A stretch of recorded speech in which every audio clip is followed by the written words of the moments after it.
₹3 प्रति litre diesel और petrol का दाम बढ़ा है। डीजल जो है, डीजल भाड़ा वाहक जो वाहन है उसमें उपयोग होता है। अभी क्या होगा, आज 25 मूल्य वृद्धि 2 महीना में हुआ है। 25 कुछ पॉइंट है, 2-3 पॉइंट मूल्य वृद्धि हुआ। मूल्य वृद्धि किस चीज का हुआ?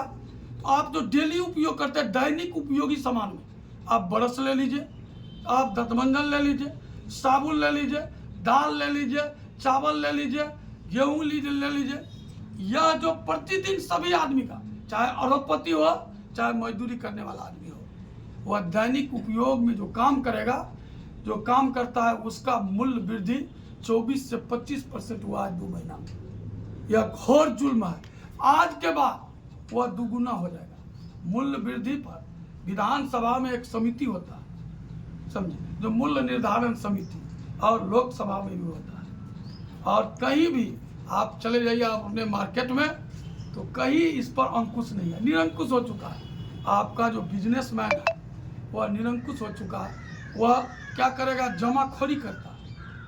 चीनी का जो है 2 दिन कहेगा चीनी नहीं है। यह बड़ा बड़ा उद्योगपति जो होलसेलर है वह करता है। तेल का क्या करेगा, तो तेल कहीं पर आपको बंद कर दिया, तो तेल नहीं मिल रहा है मार्केट में, और 2 दिन में वह 10 रुपया 1 किलो पर बढ़ा देगा। तो आप जान लीजिए यह पैसा किससे जा रहा है। अभी डीजल का दाम बढ़ा है, और आपका यह 25% जो बोले थे हम, यह अब 2 दिन से 3 दिन में यह 40% 50% हो जाएगा।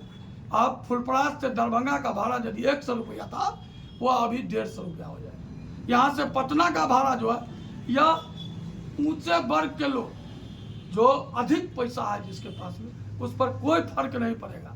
यह मध्यम वर्ग के लोग जो मजदूरी करता है, उसको मजदूरी कितना है, 500 रुपये एक। आप सबसे पहले ये बात जान लीजिए, दवाल जोड़ने वाला 700 रुपया मजदूरी है, और एक बड़े पदाधिकारी, उसका दरमाहा आपको 2 लाख रुपया, 1.5 लाख रुपया। वह भी चावल खरीदेगा, दाल खरीदेगा, और एक मजदूरी करने वाला आदमी, मजदूर जो है जिसका 700 रुपया है, वह भी दाल खरीदेगा, उसको भी उतना ही में मिलेगा जितना 2 लाख रुपया दरमाहा है उसको। और यह 700 रुपया जो मजदूरी करता है, उसको भी उतना ही में मिलेगा। वो कहाँ से अपने जीवन बता, और कौन कहता है जो इसके जीवन में आपको बढ़िया दिन आएगा?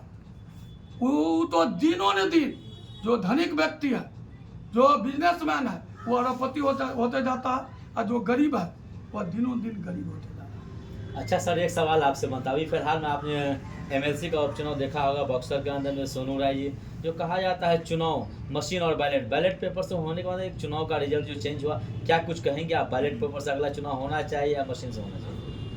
देखिए, आदरणीय तेजस्वी जी मांग कर रहे हैं जो बैलेट पेपर से चुनाव हो, समझे। विपक्ष भी, कांग्रेस के लीडर भी राहुल जी मांग कर रहे हैं जो चुनाव बैलेट से हो।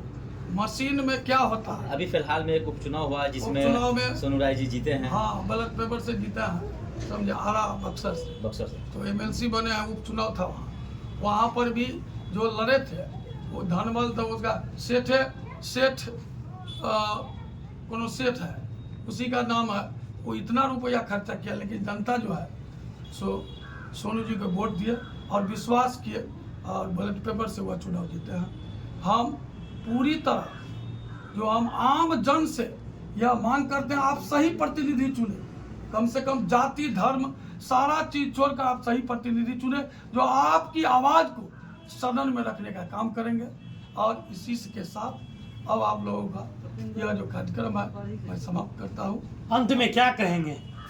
हम कहेंगे यही कि आप लोगों के माध्यम से जो जनता देख रहा है, वह कम से कम भ्रष्टाचार जो है उस पर अंकुश करने वाले आदमी को आप वोट दें, जनप्रतिनिधि सही चुने, और आप उसका विरोध करें। जो गलत काम है उसका आप भी विरोध करें, क्योंकि मौलिक अधिकार कर रहा है। जो हम जो है यदि चुप हो गए तो वह अपराधी के साथ हो। तो बोलना, लड़ना और साथ देना, यह तीनों काम हम आप लोगों के माध्यम से यह आग्रह करते हैं। तो सभी लोग इसको देखे, शेयर करे और लाइक करे। आपको जो सुझाव हो वह हमको दे। हम तो यहाँ पर थाना के बगल में मेरा डेरा है और मैं 20 साल से, मुझे सब काम तो होता नहीं है सभी आदमी का जो हम करा दे। हम डीएम सीएम पीएम नहीं है, समझे। हमसे जो होता है वह बगैर पैसा से किसी भी आदमी का हम काम कराना भर दिन में चाहते हैं कि हमसे 2 आदमी 5 आदमी का काम हो जाए। इसी के साथ मैं सभी लोगों से आग्रह करेंगे जो आप लोग भी हमको साथ दीजिए। और कुछ दिनों के बाद जो है सो तेजस्वी जी, हम आरजेडी से जुड़े हुए हैं। आप अपना परिचय दे देंगे नेताजी। ये मेरा नहीं- नाम ब्रह्मानंद यादव है।